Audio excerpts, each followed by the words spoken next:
ఓం నమ శివాయ శ్రీమాత్రే నమ. మిత్రులకి శ్రేయభిలాషులకి అలాగే నన్ను ఇంతగా ఆదరిస్తున్న యూట్యూబ్ ప్రేక్షకులందరికీ కూడా పేరు పేరు ధన్యవాదాలు. మిత్రులారా, మీ అందరికీ కూడా ఆ పరాదేవత ఎల్లవెల్లలా మీతో ఉండి మీ మనోవాంఛ నెరవేర్చాలని మనస్ఫూర్తిగా కోరుకుంటున్నాను. ఈరోజు మనం అతి తేలికైన అద్భుతమైన ఒక సిద్ధి ఉపాయాన్ని తెలుసుకుందాం. ఈ ఉపాయానికి కావాల్సిన పదార్థాలు ఒక లవంగ కావాలి, అలాగే కర్పూరం కావాలి. ఇది ఎలా చేయాలి, ఏ విధంగా చేయాలి, చేయటం వల్ల కలిగే లాభాన్ని మీకు వివరిస్తాను. చాలామంది మిత్రులు మెయిల్స్లోను కామెంట్స్లోనూ గురువుగారు మాకు ధన సంపాదన పాయింట్ ఆఫ్ వ్యూలో ఏదో ఒక ఆటంకం వస్తూనే ఉంటుంది, మాకు సమస్య ధనంతోనే ఉంది, ధనం ఎప్పుడూ కూడా మాకు అనుకున్న సమయానికి అందుబాటు కావడం లేదు, అలాగే మాకు ధనానికి ఏదో ఒక ఆటంకం వస్తుంది, అది వృత్తి వ్యాపారాల్లోనూ ఉద్యోగంలోనూ ప్రతి విషయంలో కూడా మాకు ధనానికి ఆటంకాలు వస్తున్నాయి, ఆ ఆటంకాలు రాకుండా ఉండాలి, ఆ సమస్య నుంచి బయటపడాలి అని చాలామంది మిత్రులు కామెంట్స్లో అనడం జరిగింది. అలాగే మీ ఇంటి లోపల ఎప్పుడు ఏదో ఒక సమస్య వెంటాడుతూ ఉంటే ఆ సమస్య నుంచి బయటపడడానికి కూడా ఈ ఉపాయం అద్భుతంగా పనిచేస్తుంది. ఈ ఉపాయాన్ని ఎవరైనా చేయవచ్చు. ఈ ఉపాయాన్ని ఎలా చేయాలి, ఏ విధంగా చేస్తాను. ఈ ఉపాయాన్ని ఆదివారం నాడు చేయాలి. ఆదివారం నాడు సాయంత్రం అంటే సూర్యాస్తమయం అయ్యే సమయం నుంచి నైట్ 9 గంటల లోపు మాత్రమే చేయాలి. ఇది ప్రతి ఆదివారం చేయవలసిన ఉపాయం. ఎలా చేయాలో వివరిస్తాను. మీకు ఈ వీడియో నచ్చినట్లయితే లైక్ చేయండి, నా ఛానల్ సబ్స్క్రైబ్ చేసుకోండి, పక్కనే ఉన్న గంట సింబల్ యాక్టివేట్ చేసుకోండి, 10 మంది మిత్రులకి షేర్ చేయండి. మీరు ఎవరైతే సమస్యలతో బాధపడుతున్నారో వారు మాత్రమే ఈ ఉపాయాన్ని ప్రయత్నం చేయండి. సమస్యలు లేని వారు ప్రయత్నం చేయవద్దు.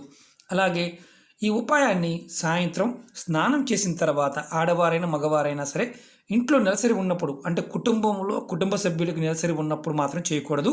ఈ ఉపాయాన్ని ప్రతి ఆదివారం సాయంత్రం కుటుంబ సభ్యులు ఎవరైనా నిర్మమాటంగా చేయవచ్చు. ఇది చేస్తున్నప్పుడు గుర్తుంచుకోవాల్సింది విధానము, కోరుకోవాల్సిన విధానాన్ని చెప్తాను. ఆ విధంగా మాత్రమే కోరుకోండి. అంటే మాకు పర్టికులర్గా ఇది ఫలానా అని అడుగుతూ ఉంటాం. ఇక్కడ ఏంటంటే ఈ ఉపాయం చేస్తున్నప్పుడు సమస్య మాత్రమే చెప్పాలి. అంటే నాకు అది కావాలి ఇది కావాలని కాదు. నేను ఈ సమస్యతో బాధపడుతున్నాను, ఈ సమస్య నుంచి బయటపడాలి, ఆర్థికమైన సమస్య, ధన సమస్యలు మాత్రమే చెప్పాలి. నాకు అది కావాలి ఇది కావాలి ఇంత కావాలని కాదు, సమస్యల నుంచి బయటపడాలి అని చెప్పుకొని చేయాలి. ముందుగా మీరు ఇలా ఒక పువ్వున్న లవంగ తీసుకోండి. అలాగే కర్పూరాన్ని 2 కర్పూరం బిళ్ళలు తీసుకోండి. దీనికి మీరు వీలైతే పచ్చకర్పూరాన్ని వాడితే చాలా శ్రేష్టం. పచ్చకర్పూరం దొరకకపోయినా మామూలు కర్పూరాన్ని వాడవచ్చు. 2 కర్పూర బిళ్ళలు తీసుకోండి. అలాగే ఒక పువ్వు ఉన్న లవంగ తీసుకోండి. ఇది మీరు ఇలా తీసుకొని సాయంత్రం సూర్యాస్తమయ సమయంలో ఆదివారం నాడు మాత్రమే చేయాలి. ఇది సూర్యాస్తమయ సమయంలో మీరు ఇలా ఒక ప్లేట్లో పెట్టి మీ పూజా మందిరంలో కానీ మీరు ఎక్కడైతే పూజ చేస్తూ ఉంటారో ఆ పూజ చేసే ప్రదేశంలో అక్కడ ఇలా పెట్టండి.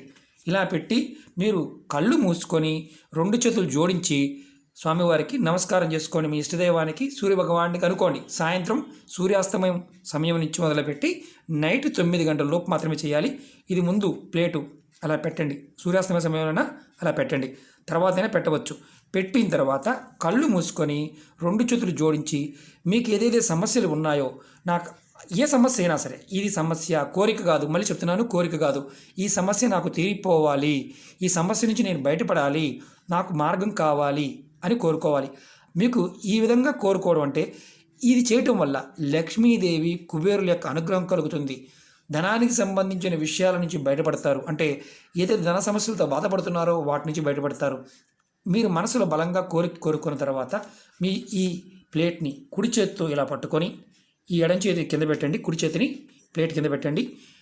పెట్టిన తర్వాత మీరు ఒక మంత్రాన్ని 21 సార్లు అనుకోండి. ఓం సూర్యాయ నమః, ఓం సూర్యాయ నమః, ఓం సూర్యాయ నమః అనే మంత్రాన్ని 21 సార్లు అనుకోండి. అనుకున్న తర్వాత మీరు బాగా గుర్తుంచుకోండి.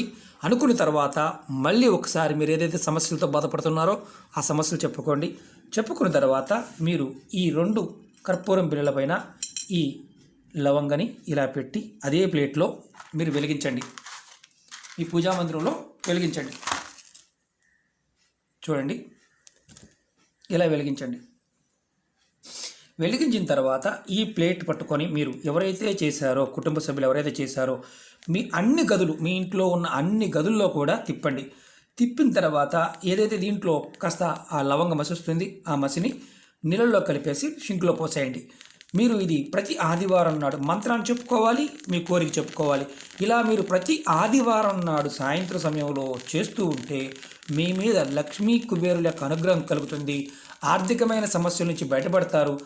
ఆర్థికమైన సమస్యలు ఒకటే కాదు, ఇంకా మిగతా సమస్యలు ఏదైనా మీరు బాధపడుతూ ఉన్నా ఆ సమస్యల నుంచి త్వరగా మీరు బయటపడడానికి మార్గం తెలుస్తుంది. ఒకటి గుర్తుంచుకోండి, మీరు కోరిక కోరుకున్నప్పుడు కళ్ళు మాత్రం మూసి ఉండాలి. మీ చేతులు జోడించి మీరు నివేదన చేయాలి. ఈ విధంగా ప్రతి ఆదివారం సాయంత్రం మీరు చేయటం వల్ల, సాయంత్రం సూర్యాస్తమయ సమయం నుంచి 9 గంటల మధ్య ప్రాంతంలో చేయటం వల్ల మీరు రోజు మీకు ఏదైతే సమస్యలు ఉన్నాయో ఆ సమస్యల నుంచి మెల్లమెల్లగా బయటపడతారు. ఇది కూడా సిద్ధి ఉపాయం ఖచ్చితంగా మీకు పనిచేస్తుంది. వెలిగించిన తర్వాత అన్ని గదులు కూడా మీరు చూపించాలి, అది గుర్తుంచుకోండి. కొంచెం పెద్ద ప్లేట్ తీసుకోండి, ఎందుకంటే చిన్న ప్లేట్ అనుకోండి వెలిగించిన తర్వాత వేడెక్కుతుంది, పట్టుకోవడం కష్టమవుతుంది. కాబట్టి క్లాత్తో అయినా మీరు పట్టుకోవచ్చు, ఇబ్బంది లేదు. కొంచెం పెద్ద ప్లేట్ తీసుకొని ఈ చిన్న పరిహారాన్ని ప్రయత్నపూర్వకంగా చేయండి. ఓకే మిత్రులారా, మీకు ఈ వీడియో నచ్చినట్లయితే లైక్ చేయండి. అలాగే చాలామంది మిత్రులు రెగ్యులర్గా అడుగుతూ ఉన్నారు సమస్యల గురించి. నా వీడియోస్లో ఉన్నాయి, అలాగే మీరు ప్లేలిస్ట్లోకి వెళ్ళండి. మీరు ఏదైతే చేయగలుగుతారో దాన్ని ప్రయత్నించేయండి. ఈ ఉపాయం చేస్తున్నప్పుడు బలంగా గుర్తుంచుకోవాల్సిన విషయం ఏంటంటే, మనం ఏదైతే సమస్య ఉందో సమస్యని మాత్రమే చెప్పాలి, కోరికలు కాదు, సమస్యలు మాత్రమే చెప్పాలి. ప్రయత్నపూర్వకంగా చేయండి, ప్రతి ఆదివారం చేయండి. ఖచ్చితంగా లక్ష్మీదేవి కుబేరు యొక్క అనుగ్రహం కలుగుతుంది. మంత్రాన్ని కూడా 21 సార్లు ఖచ్చితంగా అనుకోండి, ఫలితం వచ్చి తీరుతుంది. ఓకే మిత్రులారా, ఓం నమః శివాయ, శ్రీ మాత్రే నమః.